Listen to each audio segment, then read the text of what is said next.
Salut les gars, j'espère que vous allez très bien. Alors aujourd'hui, on se retrouve dans une nouvelle vidéo. On va parler des péchés sexuels. Et ouais, pourquoi on va parler des péchés sexuels? Parce que la majorité des messages que je reçois sur Instagram, sur TikTok, sur Snap, sur WhatsApp, sur YouTube, c'est des messages qui concernent les péchés sexuels. Et je me suis dit, ça serait vraiment se voiler la face si je ne fais pas une vidéo sur comment sortir des péchés sexuels.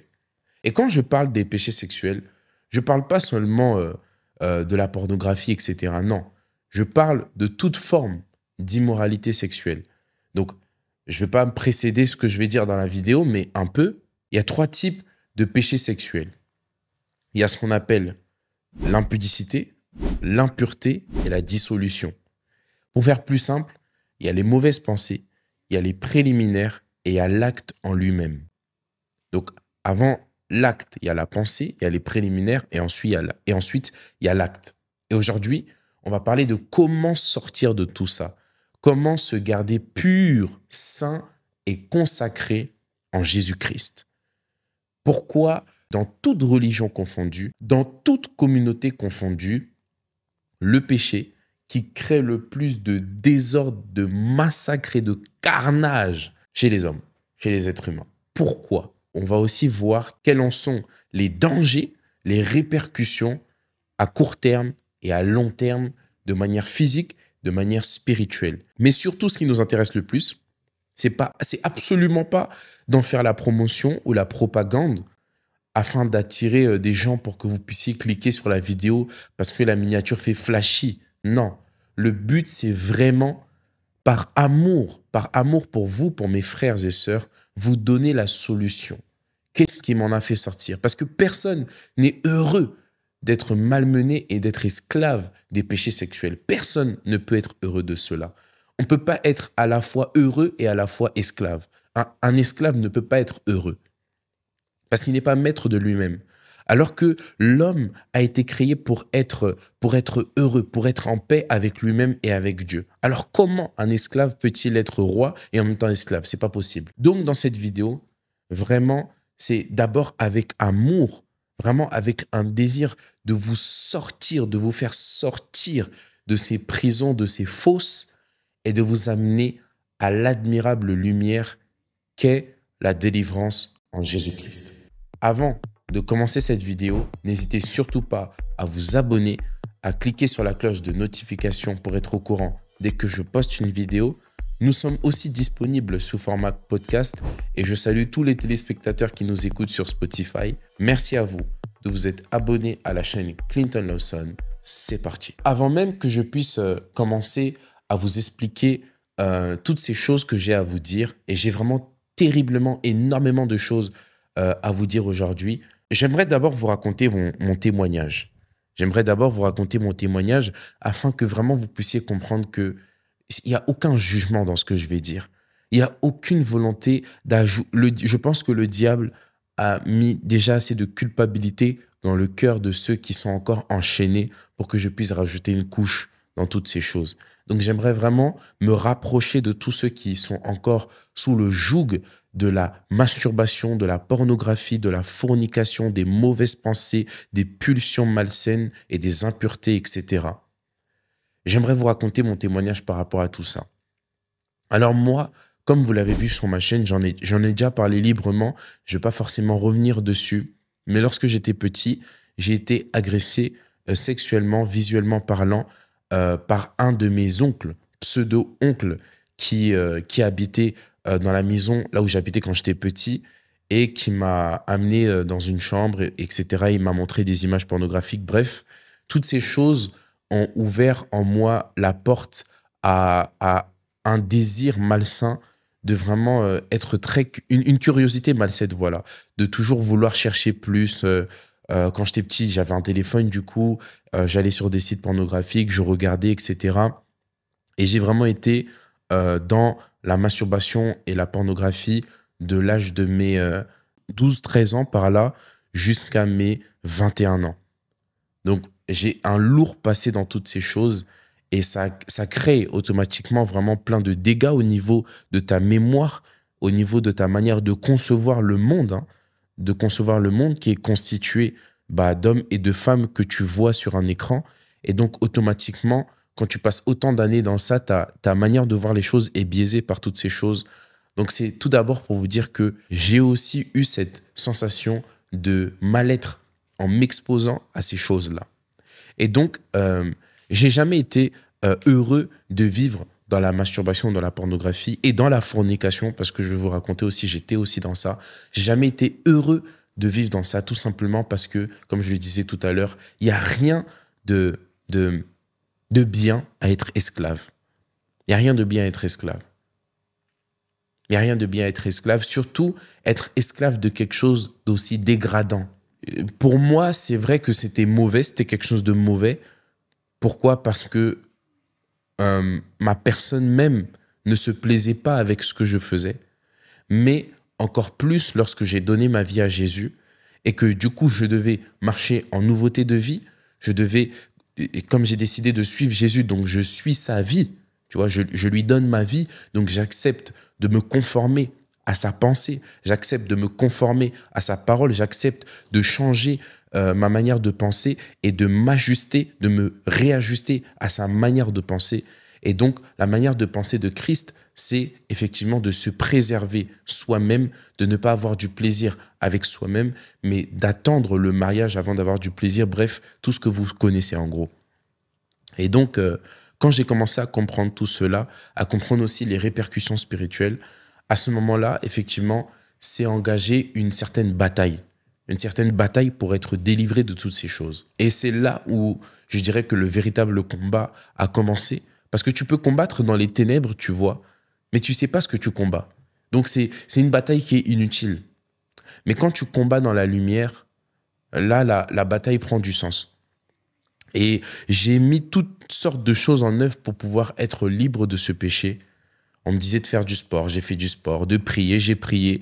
Vraiment, j'aimerais aussi parler à toutes ces personnes qui ont tout fait, mais qui n'arrivent pas à en sortir. T'as jeûné, t'as pas réussi. T'as prié, t'as pas réussi. T'as même fait comme moi, bon ça c'est pour le style, hein, je suis pas marié, mais il y en a même qui ont fait des bagues de promesses. Et ça aussi, ça n'a pas marché. En fait, dans cette vidéo, j'ai envie de parler à quelqu'un qui est désespéré, qui est vraiment enchaîné par ce péché, qui n'arrive pas à en sortir, qui veut en sortir mais qui n'arrive pas. En fait, aujourd'hui, j'ai juste envie de parler à un cœur qui a la volonté mais qui n'a pas la capacité. Parce que je sais ce que tu traverses quand tu as envie totalement d'appartenir à Dieu et qu'il y a juste un truc qui est petit mais qui est grand en même temps et qui t'empêche de vivre pleinement, de manifester pleinement ton amour pour Dieu. Et donc, quand j'ai essayé d'entrer dans cette bataille contre ces démons-là, contre ces envies, contre ces pulsions-là, toutes les choses, sincèrement, pour être honnête avec vous, toutes les choses que j'ai essayé de mettre en place n'ont pas fonctionné. Il y a une chose seulement qui a fonctionné et qui, jusqu'à aujourd'hui, m'a délivré totalement de toutes les choses qu'on va évoquer aujourd'hui. Il y a seulement une seule chose qui m'en a libéré totalement. Il n'y a pas de désespoir dans tout ce que je vais dire.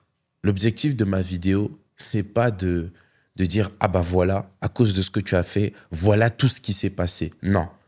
L'objectif de ma vidéo, c'est de soumettre ce verset qui dit « Vous connaîtrez la vérité et la vérité vous affranchira ». Je t'en supplie de tout mon cœur, pendant que tu regardes cette vidéo, ne la regarde pas d'un air effronté, ne la regarde pas d'un air où tu te mets à part, où tu ne te sens pas concerné si tu es encore dans ces péchés-là, mais implante toute ta volonté et tout ton être dans ce que je vais dire. Prends conscience de chacune des choses que je vais dire et je prie vraiment Dieu pour que le Saint-Esprit illumine les yeux de nos cœurs et je prie vraiment Dieu pour que le Saint-Esprit nous accorde vraiment la grâce de connaître la vérité. Ce n'est pas la vérité qui libère, c'est la connaissance de la vérité qui libère. La vérité, c'est un fait. La vérité, c'est quelque chose qui est, qui était et qui sera, qui ne change pas. Qu'avant même que tu saches que c'était la vérité la vérité. Quand tu ne connaissais pas la vérité n'était pas un mensonge. Elle était quand même la vérité. Mais c'est en connaissant cette vérité-là que la lumière s'allume. Et toi qui pouvais voir l'impudicité ou l'immoralité sexuelle comme un géant, comme un homme fort, comme quelque chose qui te dominait, quand la lumière s'allume, il se cache parce qu'il est nu, parce qu'il n'a plus de force. Il a été dépouillé à la croix par Jésus-Christ. Alors, l'objectif dans cette première partie, c'est de parler concrètement de l'origine. Alors, je nous ai préparé une panoplie de points que j'ai pu voir dans le camp qu'on a fait avec l'apôtre Evan Castano à la Cité Royale. Et voici les choses que j'ai pu retenir. Il y a ce qu'on appelle l'iniquité des pères par les liens de sang. Vous devez savoir que le sang contient ce qu'on appelle l'ADN. Le sang contient ce qu'on appelle l'identité. Il y a un mot précisément pour ça, j'ai oublié comment on appelle ça. Je crois que c'est j'essaierai de vous trouver le mot et de vous mettre la description en bas. Une gène qui détient même le subconscient de vos parents. Ça veut dire le sang a une telle puissance que même ce que vos parents possèdent dans leur subconscient peut atteindre et toucher la vie de l'enfant. Par exemple, moi, mon père aime énormément le yaourt, énormément tout ce qui est laitier, et mon père aime énormément la couleur blanche, et moi aussi, son fils, la couleur blanche, je l'aime. Bon, ça se voit pas à tout, ça se voit pas sur mon outfit d'aujourd'hui, mais j'aime beaucoup le blanc. Mon père aime beaucoup les yaourts, j'aime beaucoup les yaourts. En fait, le sang n'est pas seulement un liquide rouge, c'est toute une mémoire, une carte mémoire spirituelle. Et donc, l'une des sources de l'impudicité, de toutes ces choses, c'est lorsque tes parents ont eux-mêmes baigné dans tout ce qui est impudicité, etc. Nous voyons dans la Bible, lorsque David a eu une relation avec Bathsheba, la femme de Uri, la femme de son propre soldat Uri, lorsqu'il avait péché, tu peux voir que tout ce qui s'est enchaîné après dans la vie de David, c'était un désastre. Qu'est-ce qui s'est passé après que David ait eu à pécher? C'est que tout simplement, Amnon, son fils, le fils de David, avait violé sa belle-sœur Tamar. Et on voit aussi que Absalom, un aussi des fils de David, a tenté et a tué Amnon qui avait violé la petite sœur de Absalom. Donc on voit que lorsque David a péché, par le lien de sang, certains esprits ont fait un désastre tout simplement dans sa famille. Et tu dois être au courant que une des choses, des fois tu te dis mais comment j'ai tous ces désirs impurs alors que je n'ai jamais été exposé à toutes ces choses? Eh bien, il se pourrait que dans les liens de tes ancêtres, etc., il y a eu des choses qui ont été faites et qui t'ont été données comme héritage. De la même manière dont lorsque un homme de Dieu consacre ses enfants à Dieu, ses enfants sont préservés de tellement de combats. De la même manière aussi, les liens générationnels peuvent nous donner des combats inutiles. Donc voilà, ça c'est une des connaissances de la vérité que nous devons avoir et qui peut aussi ajouter plus de lumière à certains combats. Une des choses aussi, c'est la chair. La chair, ça c'est tout le monde, voilà, de manière générale, c'est la chair. La chair, c'est quoi? C'est cette dimension, c'est pas la chair, le corps comme ça, hein. C'est cette dimension spirituelle qui est rebelle à Dieu. Dans la vue, dans le goût, dans le toucher, dans l'ouïe, dans l'odorat. Ces cinq choses ne sont pas seulement une manière d'interagir avec les autres, mais c'est aussi des portes. C'est aussi des portes par lesquelles les péchés sexuels peuvent entrer. Donc, quand tu veux décider, quand tu prends la décision d'entrer parce que c'est une lutte, hein, c'est une lutte qui ne s'arrête pas, parce que Jésus nous a délivrés du péché, mais il ne nous a pas délivrés de nous-mêmes. C'est pourquoi tu sens encore cette lutte. C'est pourquoi tu sens encore cette lutte. Cette lutte va prendre fin le jour de l'enlèvement, où ce corps qui est corruptible, qui est sensible au péché, va revêtir le corps glorieux qui est infaillible au péché. Mais tant que tu es dans ce corps-là, c'est une lutte. Alors même nous qui sommes là, on continue à lutter chaque jour de nos vies. Dès qu'on se réveille, on prie, Seigneur, accorde-moi la grâce de te craindre, de marcher dans la nouveauté de vie chaque jour de ma vie. Parce que la Bible dit, l'Éternel renouvelle ses bontés chaque matin, chaque jour. Donc c'est chaque jour que cette bataille est menée. Donc même quand tu vois des hommes de Dieu les plus célèbres au monde, eh bien, sache qu'eux aussi ne sont pas exemptés de se discipliner chaque jour. Même c'est pourquoi la Bible nous dit que Jésus-Christ a été tenté en toutes choses, mais il n'a pas péché. Donc même Jésus a été tenté. Quand tu veux entrer dans cette lutte-là et que tu luttes avec les péchés sexuels, tu dois décider de ne plus scroller n'importe comment, de ne plus regarder des images sales. Tu dois décider de supprimer certaines applications. Tu dois accepter, et on va le voir dans un des points suivants, de discipliner ta manière d'être sur ton téléphone. Tu vois ça là. Et puis d'ailleurs, tu vois, ils ont mis la pomme, hein, le péché. Mais tu vois, ce téléphone, blague à part, hein, ce téléphone-là, c'est pas un téléphone. La pire erreur que tu puisses faire lorsque tu veux sortir de ce péché, c'est de voir ce téléphone juste comme un bout de plastique. Ce téléphone n'est pas un bout de plastique. Bien sûr que non. Tu peux aller au paradis ou en enfer à cause de ce téléphone. Ce téléphone-là renferme ce qu'on appelle le monde, le système du monde. Avec ce téléphone, tu peux détruire ta vie comme tu peux bénir ta vie. Mais bien sûr, il y a des gens, seulement on a vu leurs photos dans des positions bizarres et puis toute leur carrière ont été détruites. Il y a des gens, ils ont seulement mis juste un tweet sur Twitter et toute leur carrière a été détruite. Donc ce téléphone-là, c'est une arme de destruction massive. Tu vois, si tu regardes cette vidéo sur ton téléphone, prends ton téléphone et regarde-le vraiment de fond en comble parce que c'est pas qu'un téléphone. Alors toi, tu veux sortir de ce péché-là, mais tu dois comprendre que tu es la sommation des 5 personnes que tu fréquentes le plus. Et parmi ces personnes, il y a ton téléphone. Et ton téléphone, tu passes tellement de temps dessus.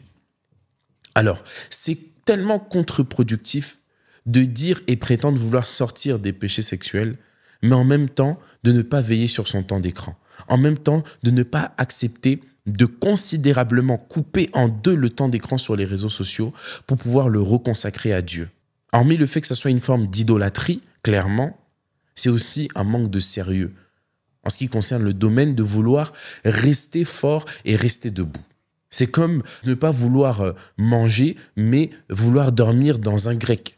Ben non, si j'ai envie de me discipliner, automatiquement, la plupart du temps, la plupart des choses qui nous font tomber dans les péchés sexuels, c'est par le biais du téléphone. Donc, essaye de voir quelle chose que tu peux mettre en place pour considérablement diminuer le temps que tu mets sur ton téléphone. Il y a aussi ce qu'on appelle le voyeurisme, le fait de regarder mal certaines sœurs, certaines filles, certaines femmes dans la rue, etc. Apprends à discipliner tes yeux. Est-ce que tu as la maîtrise de tes yeux? Est-ce que quand une dame passe, tu la regardes de manière normale ou est-ce que tu t'imagines des choses? Ça en dit long sur ta capacité de te tenir en bride face au péché. Ça en dit long. Si tu n'as pas la possession, la mainmise sur tes yeux, sur ton regard, la Bible nous dit que les yeux sont la fenêtre de l'âme. Si tu n'as pas la possession de tes yeux, ça veut tout simplement dire que tu ne veilles pas sur ton âme. Une des choses aussi qui est source de problèmes par rapport au péché sexuel, c'est tout simplement le fait de ne pas aussi veiller sur son âme. Il y a des gens, c'est quand vous êtes triste, vous trouvez un réconfort dans les péchés sexuels. Il faut savoir une chose, celui qui a la capacité de te soutenir dans les moments difficiles, c'est Jésus-Christ par son esprit. Pourquoi? Parce que le péché vient comme un consolateur lorsque tu es triste, mais pour te donner la culpabilité à la fin. Alors que Jésus, lui, lorsqu'il te console, il prend soin de toi. Il te console véritablement. Alors que le diable, lui, c'est pendant un temps, et après il te laisse comme ça, dans la culpabilité. Une des choses aussi que j'ai notées, c'est ce qu'on appelle principalement l'idolâtrie. Le fait d'idolâtrer. Il y en a, vous avez ouvert la porte à des esprits, des eaux, à cause des cultes que vous donnez à certaines idoles. Alors, tu vas voir que par exemple dans les pays des Caraïbes, parce qu'on doit être sincère, ok? On est ensemble, hein. Mes frères qui viennent des îles, on est ensemble.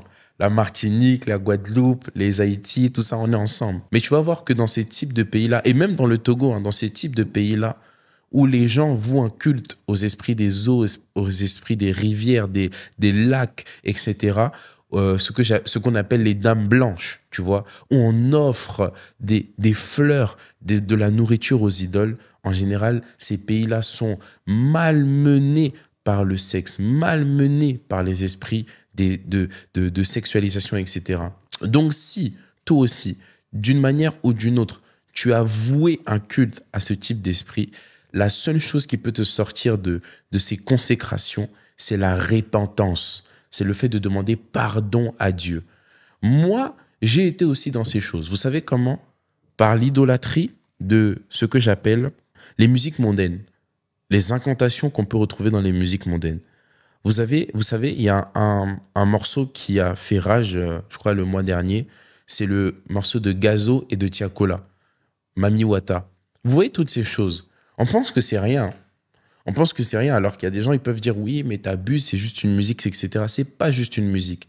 6 mois avant de faire ma vidéo, je prie pour que ce que je dis puisse toucher le cœur de ceux qui sont connectés au son de ma voix. C'est que ceux aussi qui chantent, qui vont dans des studios d'enregistrement aussi, font des choses pour que leur musique puisse toucher. Maintenant, ils ne le font pas avec l'esprit du Seigneur. Ils le font avec quel esprit? Puisqu'il n'y a pas de neutralité dans le monde spirituel. Il y a noir ou il y a blanc. Il n'y a pas de neutralité, il n'y a pas de zone d'ombre. Dans leurs chansons, répètent des choses, des refrains, qui ont une connotation un peu comme des incantations, c'est-à-dire des phrases qui se répètent et qui n'ont, d'un point de vue humain, aucun sens. Mais quand tu les écoutes d'un point de vue spirituel, ça a un sens. Et ça aussi, c'est un culte voué aux esprits des eaux. Nous allons passer maintenant dans la deuxième partie de cette vidéo. On va parler concrètement des dangers. J'avais déjà fait une vidéo sur les péchés sexuels, mais vraiment l'objectif de cette vidéo, c'est faire une actualisation, parce que j'ai pris aussi en connaissance, je pense que ça fait 8 mois ou 6 mois que j'ai sorti la vidéo sur comment sortir de la pornographie. Mais entre-temps, il m'est arrivé tellement d'expériences, de témoignages que j'ai entendus, et j'ai pris conscience que cette vidéo était bien, mais pas assez riche en termes de connaissance de la vérité. Alors voici une vérité et un danger que tu dois connaître par rapport à tout ça. La Bible nous dit dans 1 Corinthiens 6, verset 19, « Ne savez-vous pas que votre corps est le temple du Saint-Esprit qui est en vous, que vous avez reçu de Dieu et que vous ne vous apparteniez point à vous-même. Ton corps a été racheté par Jésus à la croix. Il a donné son corps pour récupérer ton corps, pour le sauver de la mort et de l'enfer éternel. Et lorsque tu livres, parce que tu vois, c'est pas le diable qui a créé la sexualité, c'est Dieu qui a créé la sexualité. Et donc ça veut dire que lorsque tu commets un acte sexuel, c'est pas ça qui est mauvais, hein. C'est pas ça qui est mauvais. Parce que si tu es marié, il n'y a aucun problème avec ça. Mais quand tu es marié, tu donnes ton corps à ta femme, il n'y a aucun problème. Mais quand tu n'es pas marié, tu livres ton corps. Tu vois, c'est ça la différence entre donner et livrer. Et quand tu te livres à quelqu'un, en fait, tu es en train de te revendre. Tu es en train de te remettre sur le marché.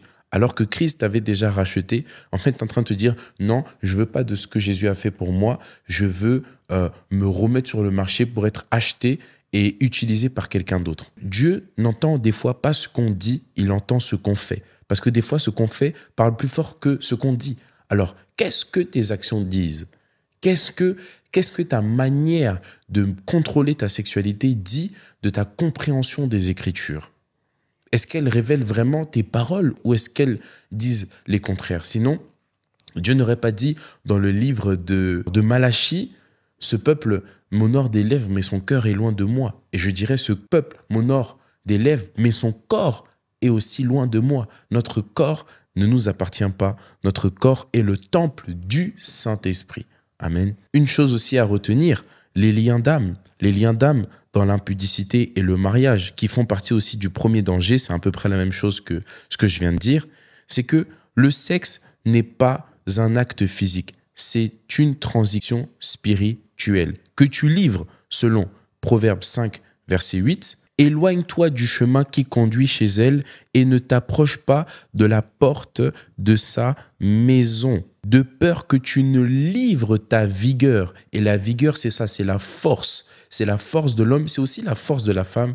La femme aussi a une force qu'elle libère pendant l'acte et l'homme aussi a cette force qu'il libère pendant l'acte. Et c'est de ce mot-là, c'est ce mot-là en grec, voilà, c'est de manière concrète, c'est sperme, mais ça ne veut pas seulement dire ça veut dire force, vigueur, gloire, destinée, opportunité, charisme. C'est tout ça que nous détenons en nous. Et lorsque tu livres cette vigueur, c'est dans quelles conditions? C'est lorsque tu tu couches avec la femme étrangère. Ça veut dire une personne qui n'est pas ta femme, lorsque tu as un acte, tu livres, tu ne donnes pas ta semence. Lorsque tu donnes ta semence à ta femme, c'est dans un circuit fermé entre ta femme, toi et Dieu. Mais lorsque c'est une femme étrangère, il y a des étrangers qui viennent, tu vois. De peur que tu ne livres ta vigueur à d'autres, tu vois, à d'autres. Donc, quand tu fais comme ça, quand tu te masturbes ou quand tu couches, quand tu es dans la fornication, tu livres une force que quelqu'un de mal intentionné spirituellement peut venir récupérer comme ça. Car, tu dois le savoir, dans le monde spirituel, dans le monde mystique, ils ont aussi cette capacité de voir et de pouvoir prendre les vigueurs si ce n'est pas conforme à la parole de Dieu. Et tes années à un homme cruel. Donc, en livrant ta vigueur, tu donnes tes années. Si, par exemple, tu devais vivre 50 ans en étant dans les péchés sexuels, tu peux être la cible d'un esprit de mort qui peut te prendre avant le temps. Bah oui, c'est ici. De peur que tu ne livres ta vigueur et tes années à un homme cruel. Et c'est comme ça que tu vois des gens qui sont mauvais, mais ils vivent longtemps. Vraiment, ils font des atrocités, des génocides, ils bombardent en pagaille comme ça et on n'arrive pas à les tuer. Parce que ces hommes cruels-là ont aussi cette capacité d'avoir une certaine force spirituelle. Mais ce n'est pas mon sujet d'aujourd'hui, alors on va revenir. Lorsque tu comprends ceci, tu comprends que le sperme n'est pas qu'un liquide. De la même manière dont le sang n'est pas qu'un liquide, tu vois, dans les choses occultes, on va dire, voilà, tu dois saigner avec ton sang, parce qu'ils savent que le sang, c'est pas seulement un liquide rouge. De la même manière, ta vigueur, ce n'est pas seulement un liquide, c'est ta force, c'est ta vigueur. Alors je prie que le Saint-Esprit illumine les yeux de ton cœur et que tu ne puisses pas seulement considérer cet acte comme un acte anodin, mais que tu puisses savoir et te rendre compte que tu es en train de livrer ce que Dieu a renfermé en toi avant la fondation du monde. L'un des seconds dangers, c'est le vol mystique et occulte. C'est ce que l'apôtre Ivan nous a enseigné au camp sur comment fuir l'impudicité. Il y a des gens qui, de manière occulte, lorsque tu as une relation avec une femme qui n'est pas ta femme, tu es en train de donner ta force. Et toi, tu ne sais pas que tu es en train de livrer ta force, ta destinée, etc. Vraiment, c'est pour ça, si tu couches, tu es dans la fornication, arrête ça. Tu n'as même pas idée de tous les combats auxquels tu t'exposes. Et si tu es dans ce péché, mon frère, tu es dans l'un des péchés qui volent le plus dans cette génération.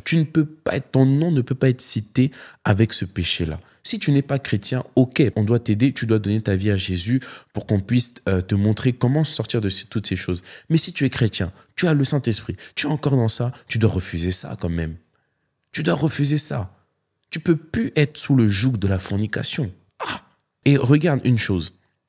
Lorsque tu es dans la fornication et que tu livres ta semence à une femme, et c'est vice-versa, hein, quelqu'un d'occulte, quelqu'un de mystique, ça veut dire quelqu'un qui est dans le monde des ténèbres, clairement, qui travaille avec des esprits impurs, des démons, etc., peut passer après toi, ça veut dire peut avoir une relation avec la femme avec laquelle tu as une relation, récupérer cette semence que tu as libérée, pas de manière physique, mais de manière spirituelle, et vivre la vie que tu aurais dû vivre.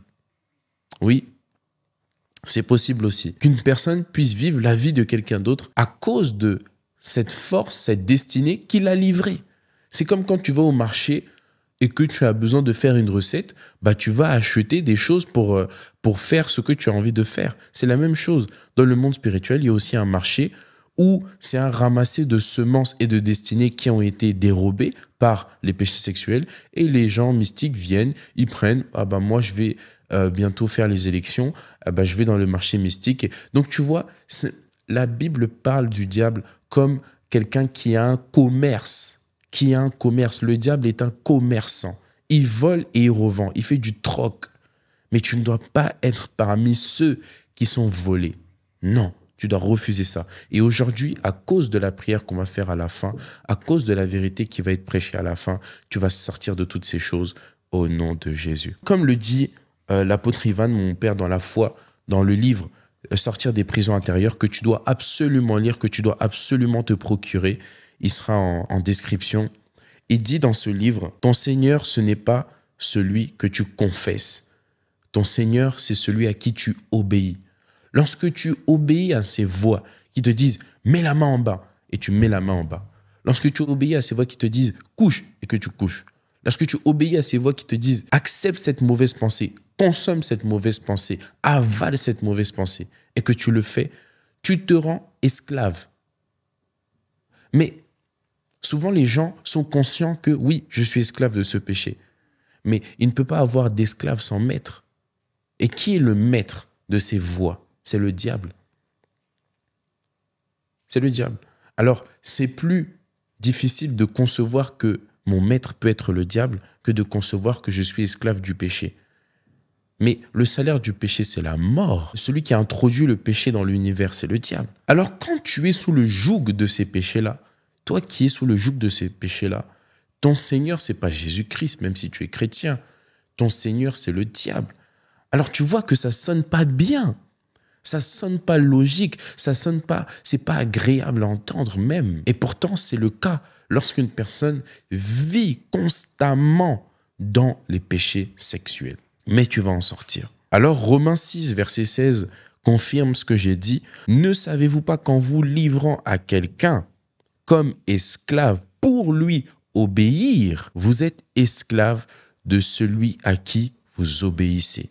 D'essayer de désobéir à partir d'aujourd'hui à toutes ces voix qui entrent en contradiction avec la voix du Seigneur. Désobéir à ces voix pour obéir à l'Éternel. Obéir à l'Éternel pour désobéir à ces voix. Et une des choses même qui est tragique, qu'est-ce que les esprits qui sont derrière les péchés sexuels ont fait pour nous? Ils n'ont rien fait pour nous. Ils nous donnent de la culpabilité. Ils nous volent. Ils nous perdent du temps. C'est vraiment... Avançons. Il n'y a aucun plaisir à être esclave. Il n'y a rien de gai, de joyeux à être esclave. Il y a tout à perdre. On ne peut pas être à la fois esclave et roi. Or, Christ nous appelle à être des rois, à être des princes. Et c'est ça, avoir la connaissance de la vérité. Moi, exemple, quand une voix me dit « couche, fais ci, fais ça, masturbe-toi », je dis « quoi ?» Moi, la propriété de Christ. Donc, le Père vit en moi, le Saint-Esprit vit en moi, le Fils vit en moi, les anges de Dieu sont autour de moi. J'ai donné ma vie à Jésus, j'ai hérité de la vie éternelle. Si je meurs, je vais au ciel. Si Jésus revient, je pars. Je suis né de nouveau. Je domine sur le péché. J'ai le Saint-Esprit en moi. Qui est le Saint-Esprit? C'est le consolateur, le plus puissant, le plus fort, le plus redoutable, le chef des esprits, celui qui a ressuscité Christ le 3e jour. Et une créature, un petit démon là, va me donner un ordre alors que je suis l'épouse de celui qui l'a créé. Ah, c'est comme même pas un général, un petit soldat qui dit à l'épouse du président, toi, fais mes lacets. S'il ose faire ça en Afrique, je compte 1, 2, 3, il est en prison bien chicoté. Non, pour vous faire comprendre que l'ordre hiérarchique, lorsque ces voix te parlent, c'est de l'impolitesse. Les voix qui te parlent là, normalement, doivent être en dessous de tes pieds. Parce que Christ nous a dit, je vous donne le pouvoir de marcher sur la tête des serpents et des scorpions et sur toute la puissance de l'ennemi. Il n'a pas dit juste sur ses péchés, non, sur toute la puissance de l'ennemi et rien ne pourra vous nuire. Ça veut dire quoi? Pas de représailles. Donc, tu as la capacité de prendre autorité sous base de ce que Jésus a dit. Parce que ce n'est pas ton autorité. Tu t'appuies sur l'autorité de Christ pour menacer ces voix-là. Et elles sont obligées d'obéir. Qu'est-ce qu'elles vont dire? Non, elles ne peuvent pas. Si tu t'es repenti, elles n'ont plus de droit pour prévaloir. Voici une chose encore terrible. Ça, je dirais, c'est le danger numéro 4. C'est dans Hébreux 13, verset 4. Que le mariage soit honoré de tous. Dieu veut que le mariage soit honoré de tous. Qu'est-ce que le mariage? Ce n'est pas une veste noire avec une robe blanche, mais c'est un rapport. Que le mariage soit honoré de tous. Comment on honore le mariage? Lorsque le mariage est fait en Christ, est fait lorsque tu es marié devant Dieu et devant les hommes. Que le mariage soit honoré de tous. Et le lit conjugal exempté de toute souillure, car Dieu jugera les impudiques et les adultères. Lorsque tu vis dans les péchés sexuels, tu déshonores le mariage. Tu es en train de dire à Dieu, toi tu dis de coucher dans le mariage, moi je dis le contraire et je le fais. Mais voici ce qui est terrible. Et je dirais, la plus grande conséquence des péchés sexuels, c'est que tu n'as pas seulement toi-même contre toi, ta propre conscience te reproche, le diable t'accuse et Dieu te résiste. Parce que Dieu te juge. Même si Dieu est compatissant, long à la colère et qu'il ne conteste pas toujours, il ne peut pas outrepasser sa parole. Donc, lorsque tu lui désobéis, il est obligé d'appliquer ça dans ta vie. Donc, quand tu es dans les péchés sexuels, même si tu as une belle vie, entre guillemets, tu ne vis pas la meilleure vie. Tu ne prospères pas à tous égards comme Dieu voudrait que tu prospères. Parce que d'un côté, dans un domaine, Dieu te résiste. Parce que tu es en train de déshonorer ce qu'il a établi. Mais comme je l'ai dit, c'est la dernière... Moi, je crois vraiment que pour toute personne qui a la foi, ce n'est pas une délivrance qui libère de ça. C'est la connaissance de la vérité et remplacer ce désir charnel, ce désir pervers par le désir de Christ. Et on va en parler à la fin. Et voici, ça c'est notre dernier danger avant de rentrer dans le dernier point. Les décisions émotionnelles. Les décisions émotionnelles, c'est « Ah ! Non, Clinton, ça m'a édifié. Hein. Tout ça, vraiment. Waouh! Non, à partir d'aujourd'hui, c'est fini. » Qu'est-ce qui a provoqué ta décision? Est-ce que c'est ton âme ou est-ce que c'est la révélation? Ça veut dire la lumière qui s'est allumée. Eureka! Est-ce que c'est ton âme ou est-ce que c'est ton esprit? Si c'est ton âme, ça sera passager. Et tu vas revenir regarder cette vidéo dans quelques semaines. Mais si c'est ton esprit, aujourd'hui, c'est fini. Christ n'a pas fait tout ça en vain.